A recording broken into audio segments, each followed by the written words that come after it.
So WBSEDCL এর তরফ থেকে যে আমাদের ভ্যাকেন্সিটা বেরিয়েছে তার যে এক্সাম প্যাটার্নটা রয়েছে সেখানে আপনার ডোমেন নলেজ থাকছে 50 নাম্বার।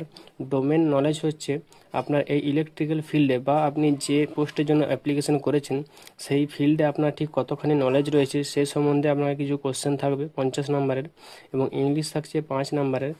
কোয়ান্টিটিভ অ্যাপটিটিউড থাকছে আপনার 10 নাম্বারের। কম্পিউটার প্রফিসিয়েন্সি মানে MS অফিসের ওপর কোশ্চেন থাকবে 10 নাম্বারের, এবং টেস্ট অফ ভার্নাকুলার থাকবে 10 নাম্বারের। এটা হবে বেঙ্গলি বা নেপালি যে কোনো একটা ল্যাঙ্গুয়েজের মধ্যে। তো এদের মধ্যে রয়েছে আপনার 20 নাম্বার যে কোয়ালিফিকেশান মার্কস, এবং এখানে রয়েছে আপনার 4 নাম্বার কোয়ালিফিকেশান মার্কস, মানে আমাকে মিনিমাম 20 নাম্বার এখানে পেতে হবে এবং মিনিমাম এখানে 10 থেকে 4-এর মধ্যে পেতে হবে।